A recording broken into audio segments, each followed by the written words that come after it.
So DJI just put pro imaging into a palm-sized drone and a 52-gram wearable camera. One of them isn't officially sold in the United States, and the other one is interesting, and I think we need to talk about it. So let's just jump in.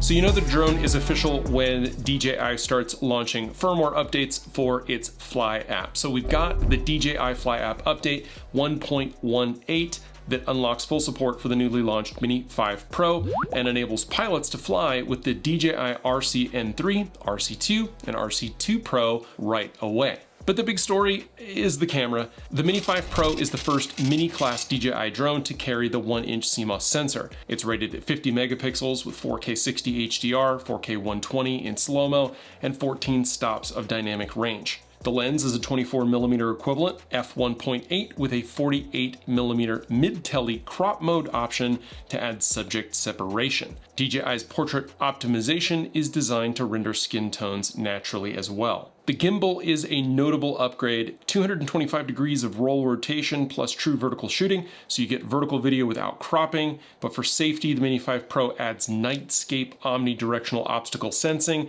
that blends forward-facing LiDAR with multiple vision sensors to improve low light performance and avoidance and make return to home more reliable both at dusk and in dim city light. Flight endurance spans up to 36 minutes on the standard battery, which is still very respectable, but also up to 52 minutes with the optional Battery Plus, which we're going to talk about in a minute. Active Track 360 has been upgraded for smoother, more adaptable subject tracking. Transmission is rated at up to 20 kilometers with O4 Plus with strong anti-interference performance. Under the hood on the codec side, which you know I'm super nerdy and love talking about, there is a 10-bit H.265 recording option with support for D-Log-M and HLG. Bummer that they've released a product that they say is Pro that doesn't actually shoot in their Pro log recording format. Max ISO is 12,800 in the standard profile with 3,200 in D-Log-M and HLG. The pixel pitch is listed at 3.2 picometers. Picometers? I think that's what that is. And weight with a standard battery is 249 grams. We're going to talk about that just a little bit, but I'm actually going to do a whole nother deep dive video specifically into the weight of the Mini 5 Pro. On pricing, one report lists the drone only at $899 in the US with $1099 bundled with the RC-N3, $1299 with the RC2 and the 5.5-inch screen. And yes, with the Fly app update, that means that you can do flight planning, media transfer, and in-flight settings supported right out of the box on these controllers. But here's the catch for US buyers, though the Mini 5 Pro isn't officially available on the US website due to geopolitical and customs issues. Internationally, it's out and available. So taken all together, this is the most capable mini drone yet on paper, right? We have pro imaging, we have a more flexible gimbal, better low light performance, instantly usable with all of the O4 Plus and O4 equipment, but we're gonna dig into the more pro specs. So let's step through the entire spec sheet and all the features. So moving past the camera module itself, looking at the creative modes available, including quick shots rotate, time lapse, spotlight, waypoint flight, master shots, quick shots with rotate, droney, circle, helix, rocket, boomerang, asteroid, as well as a free panorama stitching mode. In addition to the front-facing LiDAR and the front and rear fisheye vision sensors, the unit also has a 3D infrared sensor on the bottom. It has nighttime return to home and can also do vision-based return to home when lighting is sufficient. So you can actually take off and land even without a satellite signal. This is great for things like launching from indoors or just flying indoors in general. It does support dual band L1 plus L5 GNSS for improved satellite connectivity. The upgraded Active Track 360 adds scenario detection with balance, speed, agility, and safety for open areas and complex environments. It also supports an off-state quick transfer via the Fly app, so you can actually wake up the drone remotely over Bluetooth and transfer files up to 100 megabytes a second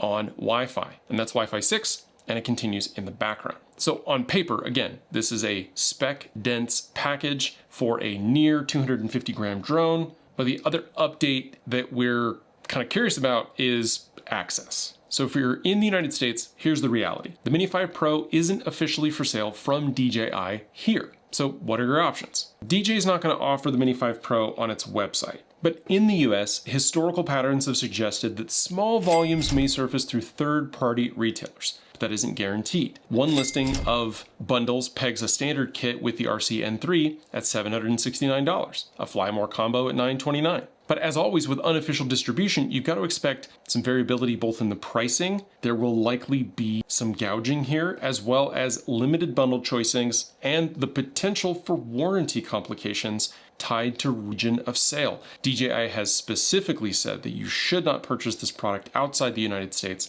like at the DJI booth in Tijuana, and then take it across the border. For American pilots, that means that the Mini 5 Pro it'll still be attainable, but not through DJI's official storefront. And you've got to navigate the trade-offs of weight, import, or potentially look for an alternative. But I'd love to hear from you how you're planning to approach it if you're trying to pick up a Mini 5 Pro. Two things to note before we move on to the next story. Number one, I will be doing a deep dive on the weight issue with the Mini 5 Pro. That'll be a different video, so get subscribed to check that out. And also, I do have a review coming on the channel for an alternative mini drone. It's not at the level of the Mini 5 Pro for sure, but it's definitely a competitor for some of the more entry-level versions of DJI drones, like the Neo, like the Mini 4K. So be on the lookout for that as well. Again, get subscribed, hit the bell to see those when they come out. But next, let's take a quick look at some of the regulation and security changes that are coming, which are two forces that are shaping, honestly, what you can fly, where, and when. Because features are normally only half the story, regulation and security could potentially determine how far you can actually take these aircraft, literally. So you may have heard that the FAA introduced a new section, Part 108, of their, or at least its proposed Part 108, and it included updated frameworks for the BVLOS operations, or Beyond Visual Line of Sight operation, and DJI publicly welcomed this proposed addition, but warned that as written, it could exclude many widely used platforms, including DJI's aircraft. The company flagged issues that include constraints around the 2.4 and 5.8 gigahertz command and control links, added reporting burdens, and the potential return of site-specific approvals that Part 108 was meant to replace. DJI is urging operators to comment before October 6th. The FAA's proposal would replace the case-by-case waivers with a national system of permits for lower-risk operations and operating certificates for higher-risk missions, aiming to expand the use across inspection, agriculture, public safety, and delivery while maintaining safety. But here's the core debate that lies ahead. Should airworthiness acceptance focus on performance and standards, or on country of origin? That outcome will actually matter for thousands of US first responders and small businesses flying DJI fleets. Replacing entire fleets could be cost prohibitive for many agencies. Security concerns are front and center in Europe. Copenhagen airport shut down for nearly 4 hours after reports of 2 large drones flying coordinated patterns near the airfield. The incident overlapped with disruptions at the Oslo airport. So whether it's the beyond line of sight rules, airport incursions, heavy lift trials, policy and security landscape is moving fast, and it's going to influence what gear you buy and how you use it. But with that context, let's take a look at a DJI product that US creators can actually buy, the OSMO Nano. So this is a 52-gram wearable camera with a new docking system, 4K 120, and a nod to record. This is DJI's smartest action camera yet, and it's actually hitting US retail. So this is a wearable camera designed to clip to just about anything, from a helmet to a pet collar. It uses a 1/1.3-inch sensor with up to 13.5 stops of dynamic range. It can record 4K 60 as well as 4K 120, and it has a 143-degree ultra-wide field of view. You also get 10-bit recording with D-Log-M, you get Super Night with low light, Rocksteady 3 stabilization, and horizon balancing to keep things level. The multifunction vision dock is kind of the clever component here. It acts like a remote with a built-in OLED display, a faster charger, and it can top the Nano to 80% in 20 minutes, with a transfer hub that can hit up to 600 megabytes a second on the 128 gigabyte version. And when fully charged and docked, DJI's rates up to 200 minutes of 1080p 24, or roughly an hour of 4K 30 if you're in endurance mode. The dock includes a micro SD slot, and the camera itself records to internal storage. Comes with 64 or 128 gigabyte variations. and you can offload from the camera to the dock's card when needed. The controls and audio are creator friendly. You can start recording with a head nod or a double tap gesture, and the pre-record capture is a few seconds before hitting record, or you can set auto recording intervals. Dual microphones capture stereo audio, and the camera pairs directly with DJI's wireless microphone system, including the new Mic 3. The magnetic mounting system is reversible and backward compatible with existing DJI magnetic mounts. Now, durability and size matter here. The camera module is waterproof to 10 meters. The dock is IPX4 splash resistant.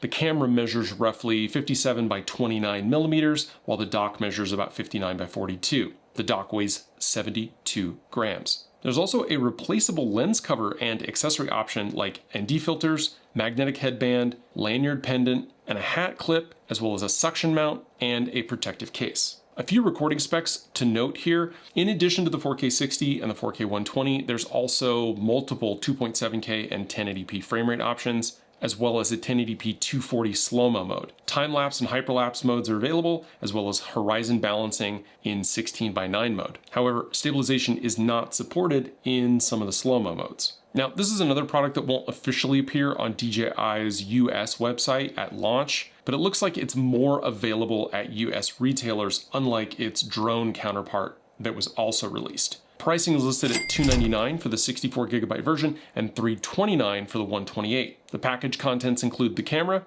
the vision dock, the magnetic lanyard, the hat clip, protective case, the USB-C cable, and a dual direction magnetic ball joint adapter. One additional limitation to keep in mind, you can't actually record directly to the dock's micro SD card. You have to record to the internal storage and then transfer. But transfers are fast, and the 128GB model gives decent headroom. But that's something to be aware of at launch. So for creators who have continuously watched DJI's drone lineup face US distribution turbulence, the OSMO Nano feels like a deliberate pivot. Keep the imaging advancements coming in a category that's easy to buy and easy to carry. It's small, capable, and ready to ship, even if you will live in the United States. Now, I live in the United States, and if you want to support what I'm doing here, consider becoming a channel member. It's $1. If you're looking to book a photo or video session, all those details are down below, including links to some of the gear that I talked about in this video and all of my gear lists. Now, those are affiliate links. They do go to help the channel, but the easiest way to support the channel is just to hit like and subscribe.